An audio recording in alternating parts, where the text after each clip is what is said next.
बसपा का विरोध करते करते आपने चंद्रशेखर रावण जैसे चेहरे तैयार कर दिए।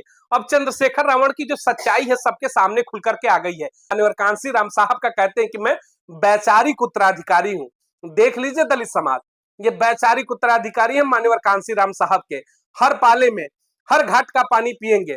राजस्थान में घाट का पानी पीना होगा तो भाजपा का पिएंगे, महाराष्ट्र में पीना होगा तो कांग्रेस का पिएंगे, और उत्तर प्रदेश में जाएंगे तो सपा के घाट का पानी पिएंगे और खुद को दलितों का मसीहा कहेंगे। पहचान लो। नमस्कार दोस्तों, एक बार फिर से आप सबका बहुत बहुत स्वागत है। चंद्रशेखर रावण की बहुजन समाज की क्रांति लाने की जो लड़ाई थी, कहते थे कि मैं तो क्रांति लाऊंगा, यानी कि क्रांति वाले बाबा चंद्रशेखर रावण। अब उनकी गाड़ी किस तरीके से ट्रैक से उतर चुकी है क्रांति लाने की, और बहुजन समाज की मूवमेंट की बात करने वाले चंद्रशेखर रावण किस तरीके से अपने मूवमेंट से बहुजन समाज के डिरेल हो चुके हैं, और उनकी गाड़ी जो है इस समय जाकर के भाजपा और कांग्रेस और समाजवादी पार्टी के चरणों में किस तरीके से समर्पित हो गई है। आज की जब खबर देखेंगे आप तो आप भी सवाल पूछेंगे और आपके दिमाग में भी एक सवाल जरूर खड़ा होगा कि ये बाबा तो क्रांति लाने वाले थे बहुजन समाज की, मूछों पर ताव और गले में नीला गमछा सड़कों पर कहते थे कि संघर्ष ला दूंगा, क्रांति ला दूंगा। बहुजनों के मान सम्मान की लड़ाई करते करते, मिशन मूवमेंट की बात करते करते, कब मिशन के खिलाफत करने वाले कांग्रेस भाजपा और सपा के चरणों में ये गुलाम बन गए, पता ही नहीं चला। तो चलिए खबरों को विस्तार से शुरू करते हैं, आपको क्रांति वाले बाबा से मिलवाते हैं। तो तस्वीरें देख रहे होंगे, आपके स्क्रीन पर चल रहा होगा, ये है बहुजन क्रांति लाने वाले बाबा यानी कि चंद्रशेखर रावण। खुद को क्रांतिकारी मसीहा कहते थे।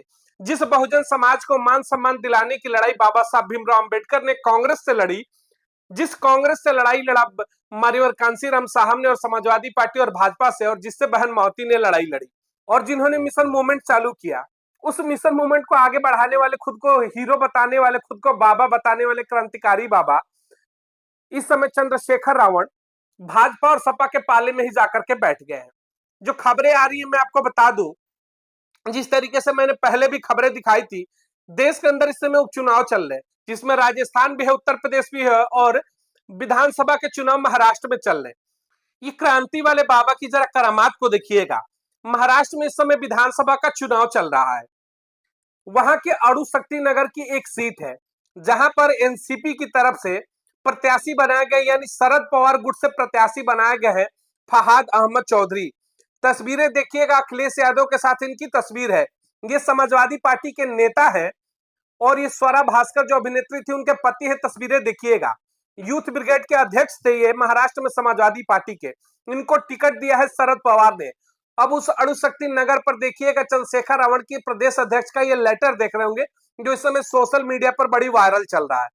इन्होंने समर्थन दे दिया है वहां पर फहाद अहमद को, यानी कि चंद्रशेखर रावण ने पहले राजस्थान के अंदर, तस्वीरें देखिएगा, भारतीय जनता पार्टी को इनके प्रत्याशी ने मंच पर जाकर के दिया, कुमारी उप मुख्यमंत्री को समर्थन दे दिया खुलेआम। चंद्रशेखर देखते रह गए, यानी कि राजस्थान में भाजपा को समर्थन दे दिया, और महाराष्ट्र पहुंचे तो वहां पर कांग्रेस और समाजवादी पार्टी को समर्थन दे दिया, बाकायदा लेटर जारी करके। और उत्तर प्रदेश के अंदर अगर हम बात करते सीसामऊ सीट की, तो नसीम सोलंकी को भी इनका गुप्त रूप से समर्थन हो चुका है, वहां पर भी ये बसपा को समर्थन नहीं देते हैं। अब सवाल देखिए यही उठता है कि क्रांति वाले बाबा है चंद्रशेखर रावण, ये बहुजनों में क्रांति लाने आए थे, कहते थे कि मैं मिशन मूवमेंट चलाने वाला हूं। बाबा साहब भीमराव अंबेडकर, उसके बाद मान्यवर कांसीराम का खुद को वैचारिक उत्तराधिकारी बताते थे।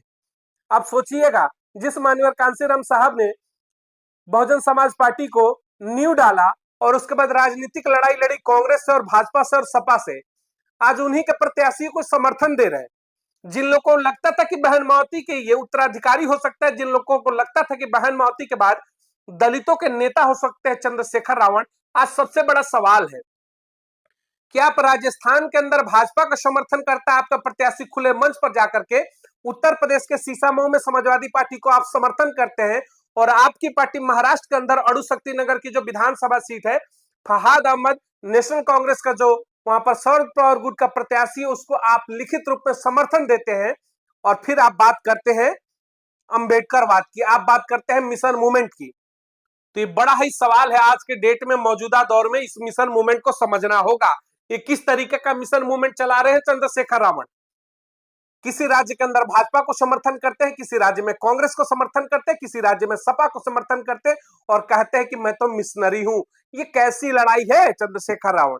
आपने समाज को गुमराह करके रख दिया है।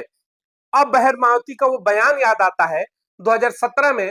बहन मावती ने कहा था कि आरएसएस के छोड़े हुए व्यक्ति हैं। वाकई में आप आरएसएस के छोड़े हुए इस समय व्यक्ति महसूस करा रहे हैं लोगों को।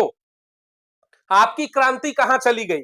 आप सत्ता में परिवर्तन करने की बात करते थे, आप बहन मावती का कहते कि ऑप्शन बनेंगे। यही है क्या? बहन मावती को मीडिया के सामने कहते हैं कि मैं अपनी गार्जियन के रूप में मानता हूं, मां का दर्जा देते हैं, लेकिन जब समर्थन देने की बात आती है तो आप कांग्रेस को समर्थन देते हैं, सपा को समर्थन देते हैं, भाजपा को देते हैं, लेकिन बसपा को समर्थन नहीं करेंगे। तो ये चंद्रशेखर रावण है, इनकी सच्चाई को जरा आप देखना होगा और इनके समर्थक कब आएंगे। तुम समर्थकों से भी बहुत बड़ा सवाल है, तुम समर्थकों से भी एक सवाल है। समर्थक हो या गुलाम हो, सवाल पूछो। पूछो कि किस तरीके से राजस्थान के अंदर भाजपा को समर्थन दिया, तो बहुत से समर्थक आएंगे, कहेंगे कि वहां पर चंद्रशेखर की क्या गलती है, प्रत्याशी बदल गया। चलो ठीक है, प्रत्याशी बदल गया, आपने कार्रवाई क्या की? अगर बात करेंगे कानपुर की, तो कानपुर में तो चंद्रशेखर रावण ने कह दिया कि हमारे मित्र हैं नसीम सोलंकी, वहां पर आपने क्यों नहीं बसपा का समर्थन कर दिया? आपका प्रत्याशी नहीं है। उस पर जवाब नहीं होगा इन अंधभक्तों को। यानी कि चंद्रशेखर रावण के जो भक्त बने हैं उनको इनके पास जवाब नहीं होगा। अब सवाल उठता है कि इस लेटर हेड को देखिएगा, ये महाराष्ट्र उनके प्रदेश अध्यक्ष का लेटर हेड है। और उस शक्तिनगर में आखिर फहाद अहमद को आपने समर्थन क्यों दिया? वहां पर बसपा को आपने समर्थन किसी भी जगह पर क्यों नहीं दे दिया महाराष्ट्र में?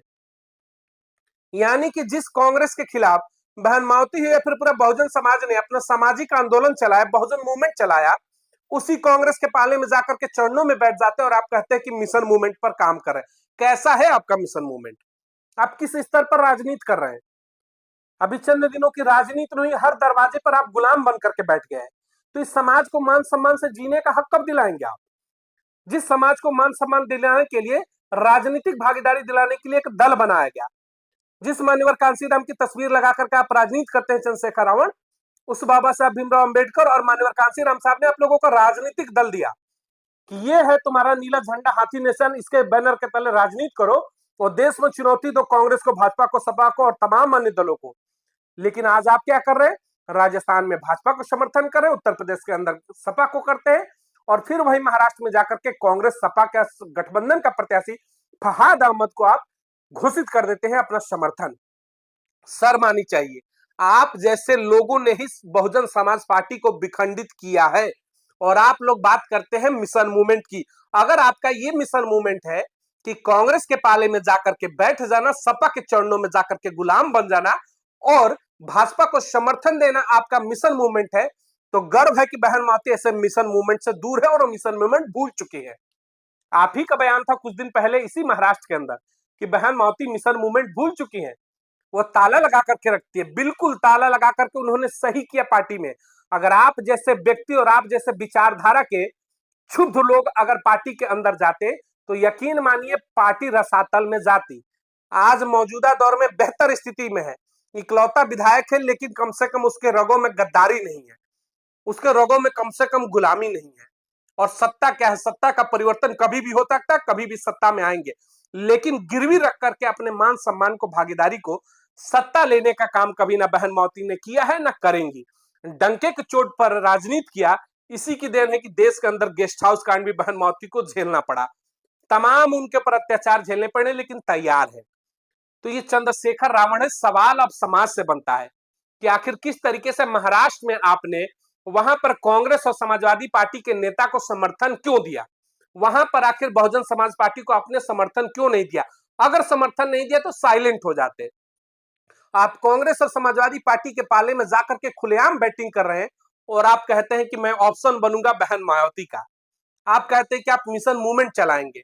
तो धन्य है आपका मिशन मूवमेंट और धन्य है चंद्रशेखर रावण आपकी राजनीति, और सबसे बड़ा धन्य है आपके वो गुलाम चेहरे जिनको आपके अंदर भविष्य दिखता है।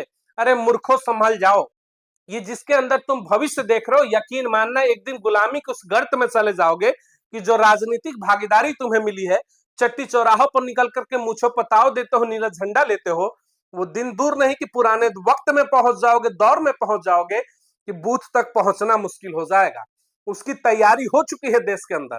अब सवाल यही है कि बहन मावती के खिलाफ ही राजनीति चंद्रशेखर रावण आपकी क्यों? आपकी राजनीति अखिलेश यादव के खिलाफ क्यों नहीं होती है? आपकी राजनीति भाजपा और कांग्रेस के खिलाफ क्यों नहीं होती है? आपकी राजनीति सिर्फ और सिर्फ बसपा के खिलाफ ही क्यों होती है? और बसपा जहां चुनाव लड़ेगी, आप खुद ब खुद किस तरीके से चुनाव लड़ने पहुंच जाते हैं। सवाल तो अब बनेगा, जवाब भी देना पड़ेगा। समर्थक आएंगे, कहेंगे कि आपको तो दिक्कत है चंद्रशेखर रावण से।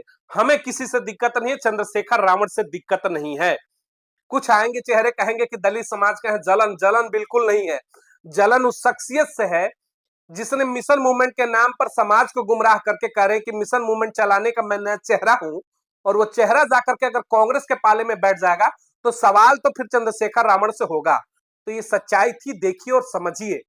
आपका घर, आपका सुरक्षित घर, आपके मान सम्मान की लड़ाई लड़ने का काम सिर्फ और सिर्फ बीएसपी और बहन मावती ही कर सकती हैं। इस चीज को याद रखना होगा। विखंडित होंगे तो टूटेंगे, और फिर से गुलामी का दौर आपका वेलकम करेगी, जिसका षड्यंत्र देश के अंदर रच दिया गया है और उसका चेहरा बना करके चंद्रशेखर रावण को आपके बीच में लाया गया है। इस वीडियो को अधिक से अधिक लोगों तक शेयर जरूर करिएगा। मिलेंगे अगली तमाम बड़ी खबरों को लेकर के। चैनल को अधिक से अधिक लाइक और सब्सक्राइब करिए ताकि चैनल का कारवा आगे बढ़े, तो ऐसे चेहरों का मुखौटा उतारते रहे। बहुत बहुत धन्यवाद।